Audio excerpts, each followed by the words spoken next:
सगळ्यात महत्वाचा मुद्दा आहे की बाबा जमीन तयार करत असताना, बेड तयार करत असताना, बेड भरत असताना किंवा बऱ्याच ठिकाणी शेणखत वापरलं जातं आणि वापरलं पाहिजे. मग हे करत असताना काय करायचं आपल्याला, किंवा सगळ्यात महत्वाची पहिली गोष्ट आहे की बाबा शेणखत हे आपलं चांगलं कुजलेलं असलं पाहिजे. शेणखत टाकायचंय तुम्हाला, हे नाही टाकलं तरी चालू शकतं शेतकरी मित्रांनो. कारण का काय आहे, मी वारंवार तुम्हाला सांगतो की हे 2 महिन्याचं पीक आहे. ह्या गोष्टी कशासाठी करायच्यात आपल्याला, की बाबा सॉइल हेल्थ साठी करायचं आपल्याला. जमिनीचं आरोग्य चांगलं राहिलं पाहिजे. त्यातनं आपण 40 टन उत्पादन काढून घेणार आहे, तर त्याला काय तर दिलं पाहिजे. ह्यासाठी जमिनीचं आरोग्य चांगलं असलं पाहिजे. पण तुमच्याकडे शक्यच नाही आहे, अवेलेबल नाही आहे, तर देऊ नका. पण अर्धवट काय काम करू नका. आता इथं काय महत्वाचं आहे की बाबा चांगलं कुजलेलं शेणखत पाहिजे. म्हणजे काय की बाबा ओलं नसलं पाहिजे तुमचं, किंवा लई वाळलं नसलं पाहिजे की कायच नाहीये, प्रॉपर कुजलेलं शेणखत पाहिजे.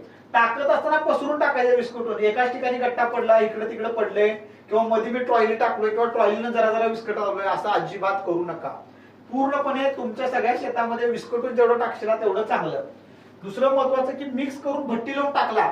बऱ्याच ठिकाणी शेणखत हे भट्टी लावून टाकलं जातात, किंवा तुम्ही बेसल डोसला मायक्रोन्यूट्रिएंट जर का टाकणार असलो आपण, तर त्या शेणखतासोबत आपण मायक्रोन्यूट्रिएंट मिक्स करून